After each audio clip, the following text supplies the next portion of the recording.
ये है ABPL digital network और आप देख रहे हैं ABPL न्यूज। नमस्कार, आपके साथ मैं युवी चौधरी। आप देख रहे हैं ABPL न्यूज। आपदा पीड़ितों से मिलने के लिए उत्तराखंड के पूर्व मुख्यमंत्री हरीश रावत व कांग्रेस प्रदेश अध्यक्ष गणेश गोदियाल नैनीताल पहुंचे, जहां उन्होंने आपदा पीड़ितों से मुलाकात कर उनकी समस्याओं को सुना। वहीं उन्होंने कहा कि आपदा को 5 दिन हो गए हैं, हम सरकार को अगले 5 दिन का समय और देते हैं। अगर अगले 5 दिन तक सरकार पूरी तरह से राहत व बचाव कार्य नहीं कर पाई तो कांग्रेसी सरकार के खिलाफ धरना प्रदर्शन करेंगे। समय सरकार को इस इलाके को आपदाग्रस्त घोषित करना चाहिए और उसके अनुसार जो है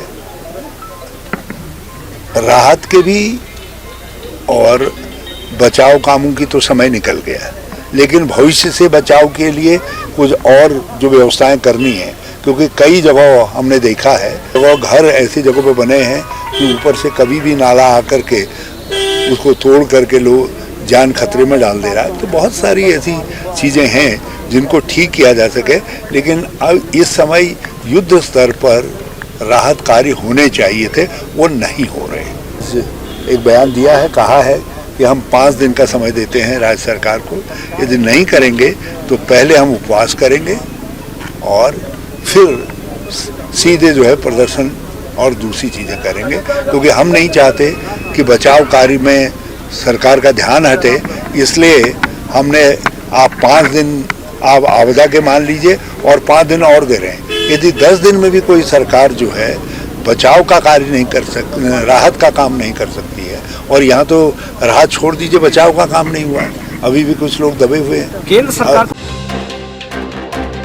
भाजपा प्रदेश अध्यक्ष मदन कौशिक आपदा प्रभावित क्षेत्रों का दौरा करने लालकुआं पहुंचे, लेकिन मदन कौशिक आपदा में बेघर हुए पीड़ितों से बिना मिले ही भाजपा कार्यकर्ताओं से मिलकर वापस चल दिए।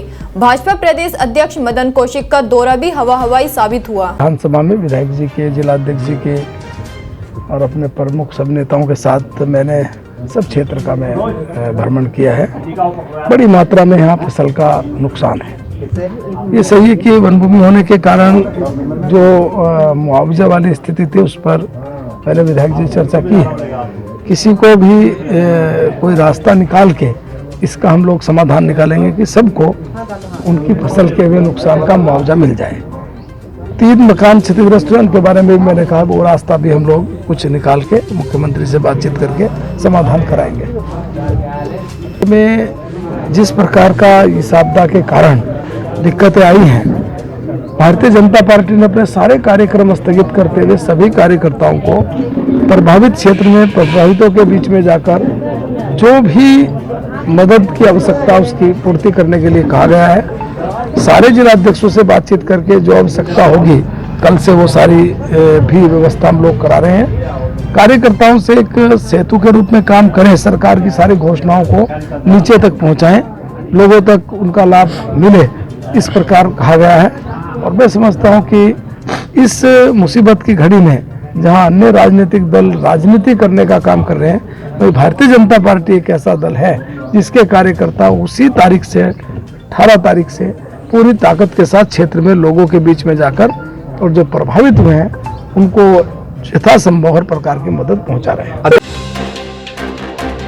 पहाड़ों में आपदा प्रभावित इलाकों में लगातार राहत बचाव कार्य जारी है, लेकिन खराब मौसम और घना कोहरा आपदा राहत बचाव कार्य में बाधा डाल रहा है, जिसकी वजह से हल्द्वानी से पहाड़ के आपदा प्रभावित इलाकों में राहत सामग्री नहीं जा पा रही है, जिससे वहां के लोगों के सामने भोजन और पानी का संकट पैदा हो रहा है। लंच पैकेट थे, पानी था, ये हम लोग ने धारी के लिए यहाँ से रवाना किया था, लेकिन विजिबिलिटी ना होने के लिए चॉपर वापस आ चुका है। सुबह भी भेजा था? हाँ, मॉर्निंग में भी दूध, पानी और बॉडी बैग्स, ये सारी चीज़ें गर्म पानी के लिए रवाना की गई थी, जो कि वहाँ वो रिसीव हो चुकी है। अब चूँकि विजिबिलिटी नहीं है इसलिए हम इन्हें नहीं भेज पा रहे हैं। ये कल मॉर्निंग में दोबारा इनको फिर से ट्राई करेंगे। प्रदेश में आई त्रासदी के बाद रामनगर में किसी न किसी मंत्री का आना जाना लगा हुआ है, जिसके चलते कैबिनेट मंत्री यतीश्वरानंद रामनगर पहुंचे, जहां उन्होंने शासन प्रशासन को सख्त निर्देश दिए कि जो परिवार बाढ़ की चपेट में आए हैं उनकी हर संभव मदद की जाए।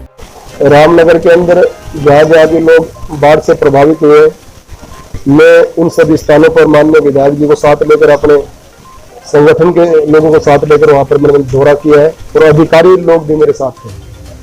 और ये सरकार का सख्त निर्देश है अधिकारियों को, जो भी लोग बाढ़ से प्रभावित हुए हैं उनका तुरंत जायजा लिया जाए और किस व्यक्ति का क्या नुकसान हुआ है उसकी एक लिस्ट तैयार कर कर उनका पूरा सहयोग किया जाए।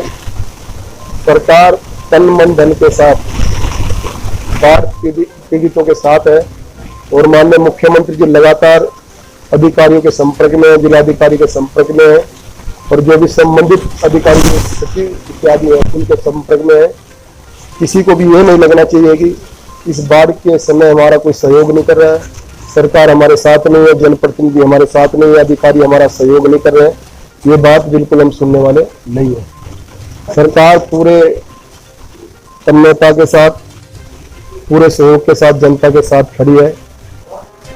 और कल माननीय मुख्यमंत्री जी ने मेरी ड्यूटी लगाई है कि आप रामनगर में जाएं, नैनीताल जिले को देखें। उसी कड़ी में आज मैं रामनगर के अंदर बाढ़ पीड़ितों के बीच में आया हूँ और मैंने अधिकारियों को कहा है कि किसी को किसी प्रकार की कोई दिक्कत नहीं आनी चाहिए बाढ़ पीड़ित। रामनगर में सर अभी जो सुंदर खाल में बहे हैं उनके वैकल्पिक व्यवस्था तो कर दी गई है, लेकिन आगे के लिए उनके स्थापन के लिए क्या किया जा रहा है?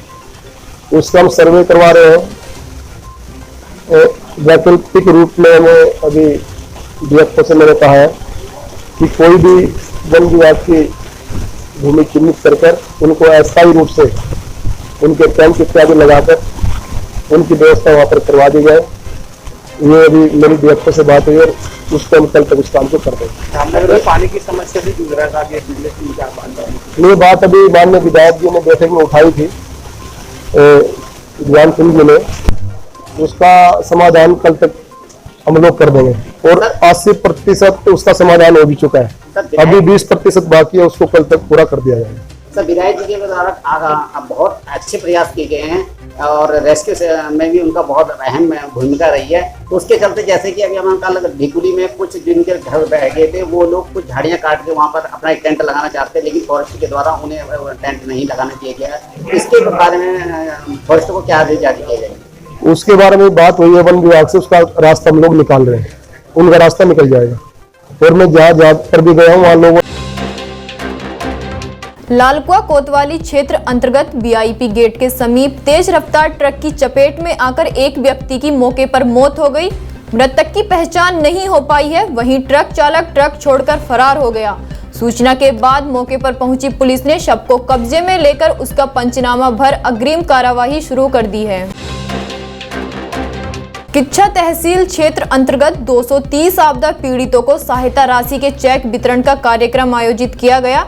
वहीं भाजपा विधायक सौरभ बहुगुणा सहित अन्य कार्यकर्ताओं ने संयुक्त रूप से पीड़ित परिवारों को चेक वितरित किए। आप सबको मालूम है कि उत्तराखंड में कुमाऊं में बहुत बुरी त्रासदी आई थी। 4 दिन पहले लगातार 2 दिन बारिश हुई, पूरे क्षेत्र में जलभराव की स्थिति आ गई। मैं कल भी यहाँ पर आया था, गंगोली आया था, शांतिपुरी गया था, गिरगिबाग गया था। डीएम महोदया भी मेरे साथ थी, तहसीलदार महोदय भी थे, हमारे पटवारी थे। हमने निरीक्षण किया, लोगों का बहुत ज़्यादा नुकसान हुआ और उसी के सापेक्ष में आज हमने लगभग 225-30 लोगों के चेक यहाँ पर बने हैं, जिनको सरकारी मदद जो होती है उनको आज ही प्रोवाइड करा दे रहे हैं, ताकि कुछ उनको जो है आराम मिल जाए, कुछ उनको सुविधा मिल जाए। और उम्मीद है कि जब आपदा आई भी थी तो हमारे अधिकारियों ने बहुत अच्छा काम किया। लोगों के खाने की व्यवस्था से लेके उनको आपदा के राहत कार्यों में निकालने की व्यवस्था से लेके हर जगह हमारे अधिकारी तत्पर रहे। मैं पूरे एडमिनिस्ट्रेशन का धन्यवाद करूंगा। और आप देख सकते हैं कल हमने यहाँ पे दौरा किया और आज ही चेक बट रहे हैं, तो इसका मतलब कि कहीं ना कहीं हमारे जो अधिकारी थे वो बहुत ही तेजी से भी काम कर रहे थे और संवेदनशील होकर काम कर रहे थे। 2 दिवसीय भ्रमण पर पहुंची केंद्र की इंटेल मिनिस्टीरियल सेंटर टीम ने पिथौरागढ़ पहुंचकर विभिन्न क्षेत्रों का स्थलीय निरीक्षण कर आपदा से हुई क्षति का जायजा लिया। वहीं जिला अधिकारी आशीष चौहान द्वारा भारत सरकार से आई टीम के सदस्यों को जनपद में आई आपदा के नुकसान की जानकारी से अवगत कराया गया। क्या क्या है पूरा दौरे का मकसद बता दीजिए। ऑनरेबल होम मिनिस्टर भारत सरकार की कल राजकोट दौरा किया है। उसके बाद सर की तरफ से एक डायरेक्शन ये था, जो इंटर मिनिस्टरियल एक हमारा सेंट्रल टीम है उसकी इमीडिएटली आज विजिट करवाने के लिए आपदा प्रभावित क्षेत्रों का, तो उसी के अनुसार एक टीम है, 6 मेंबर्स टीम है आ रखा है। और आज सुबह से हमारा चारधाम रोड है उसका डैमेजेस वगैरह दिखाया है। अभी पिथौरागढ़ आ रखे हैं, पिथौरागढ़ में भी दारचूला वहाँ का इश्यूज है और डैमेज्ड रोड्स है, उसका भी अभी फिर इंस्पेक्शन करेंगे। फिर इसके बाद कल नैनीताल और उधमसिंह जाने के लिए।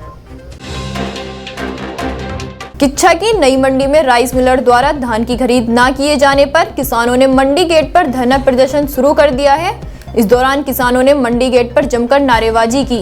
वहीं किसानों ने कहा कि अगर हमारा धान नहीं खरीदा गया तो हम नेशनल हाईवे को जाम करेंगे, जिसकी जिम्मेदारी शासन प्रशासन की होगी। ये पहले जब मंडी शुरू हुई है ना, जिस दिन से 1 अक्टूबर से 3-4 अक्टूबर को शुरू हुआ था, इनसे साथ बैठक हुई थी ट्रालियों वाली। उस टाइम कह रहे हैं अभी नमी आ रही है, 2-3 दिन रुक जाओ, तो लगभग 10 तरीक से कुछ ट्रालियाँ तो हुई थी। अब 16-17 तरीक से ट्रालियाँ भरी खड़ी है। उस दिन के बाद ये ट्राली कोई नहीं गई। रोज़ मुलाकात से SMI से भी होती है, तो SDM को भी फ़ोन किया, कह रहे कि इनका आपका जल्दी समाधान हो जाएगा। तो उस दिन से ये कम से कम परसों से ये 30-35 ट्रालियाँ ये खड़ी हुई है, जो रोज़ की रोज़ बढ़ रही है और अंदर से मॉइस्चर आ रहा है।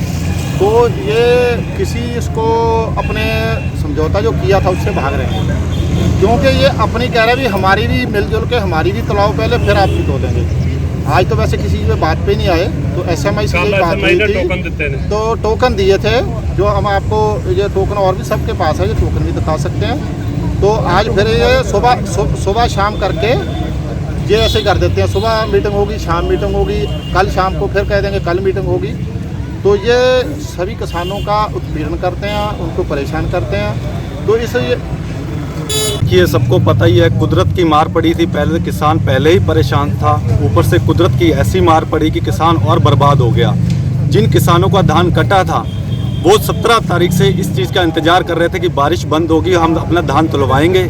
लेकिन मंडी व्यवस्था इतनी ख़राब हो चुकी थी, 17 तारीख से हमारी ट्रालियाँ खड़ी हैं और अभी तक वो खड़ी ऐसे ही खड़ी हैं। किसी का धान इतना गल गया है कि वो उग गया है, और अभी तक इन्होंने कच्चे आड़तियों की तोलनी शुरू करी है। 35 ट्रालियाँ आज भी हमारी खड़ी हैं और ये ट्रालियाँ लगातार बढ़ रही हैं। ये रोज़ हमें टोकन दे के हमें एक गुमराह कर रहे हैं। टोकन दे देते हैं कि अभी तोलेंगी, शाम को तोलेंगी, सुबह तोलेंगी।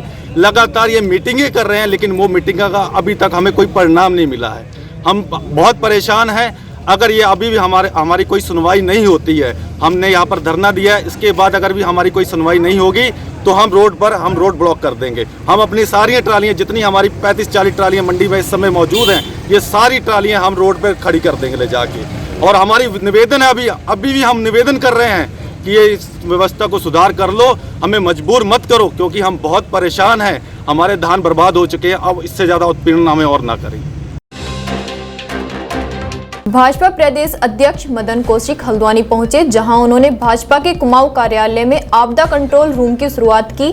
वहीं उन्होंने बताया कि यह कंट्रोल रूम की टीम कुमाऊं के सभी जिलों में संपर्क करेगी और सरकार द्वारा बनाई गई योजनाओं को जनता तक पहुंचाएगी। गृह मंत्री, राष्ट्रीय अध्यक्ष और यहाँ तक कि जितने भाजपा शासित राज्य हैं, एक भी कांग्रेस शासित राज्य ने अभी तक इस आपदा को लेकर राज्य सरकार से या अपने ही द्वारा संगठन से संपर्क किया मुझे नहीं मनाए। देहरादून में, हल्द्वानी में हमारे राजेंद्र जी को देख रहे हैं, हमारे मंत्री जी हैं, जिलाध्यक्षों से बातचीत करके परसों में जिस चीज की आवश्यकता तो कल पड़ेगी, दोनों की आवश्यकता है, क्योंकि रुद्रपुर में बड़ी मात्रा में नुकसान हुआ। तो इस प्रकार की जो आवश्यकता होगी उनकी शक्ति संगठन के माध्यम से भी हम उस सेवा काम में जुटे। हमारी सारी बहनें बैठी हैं, जब ब्लड की आवश्यकता हुई तो शायद ऐसा पहली बार हुआ होगा कि नहीं बची, आपके कार्यकर्ता जिदपूर्वक वहाँ बैठते जाके हमारा बदल। ये एक सेवा का भाव। राजनीति करने, ऐसे विषयों पर राजनीति करने का कोई तो हम करते, इलेक्ट्रॉनिक मीडिया, सोशल मीडिया, सबका उपयोग भी हमें करना है। अब जिस काम में जुटे हैं उस काम से मदद करेगा, पीड़ितों के लिए क्या व्यवस्था है? आज यहाँ हमने पूरे कुमाऊं का कंट्रोल रूम बनाया है। गढ़वाल का कंट्रोल रूम हमने देहरादून में बनाया है। इस कंट्रोल रूम के माध्यम से सारे जिलों से हमारे संपर्क कंट्रोल रूम के जो इंचार्ज हैं राजेंद्र बिष्ट जी और उनकी पूरी टीम इस सारे काम को मॉनिटर करेगी। आज ही जो सामान हमारा आ रहा है उस सामान को स्टोर करना, क्या आवश्यकता है जिलों में जिलाध्यक्षों से संपर्क करना, उसको भेजना, सरकार के द्वारा जो योजनाएं बनाए उन योजनाओं को जनता तक पहुंचाना, ये सारा कंट्रोल रूम के मॉनिटर में रहेगा। मैं समझता हूं कि इस समय इस आपदा की घड़ी में सभी कार्यकर्ता गंभीरता के साथ काम कर रहे हैं। अन्य राजनीतिक दल जो इस काम में नहीं जुटे, केवल राजनीति में जुटे हैं, शायद उन्हें भी भारतीय जनता पार्टी के कार्यकर्ताओं से इस प्रकार को सीखने को मिलेगा। जो प्रभावित क्षेत्र है वहाँ जो आपके कार्यकर्ता हैं उनसे भी किस तरह की अपील है आपने, क्या है? जो हमारे कार्यकर्ता, आज मैंने सभी कार्यकर्ताओं से अपील की है, प्रदेश के सब जिलाध्यक्षों से बातचीत करके एक पत्र मैंने सब प्रमुख लोगों को, विधायकों को, मंत्रियों को भेजा है और सबसे अपेक्षा की कि सब कार्यक्रम अपने स्थगित करके स्थिति सामान्य होने तक अपने क्षेत्रों में जाकर केवल सेवा कार्यों में लगें और किसी भी प्रकार की आवश्यकता हो उसकी पूर्ति करें।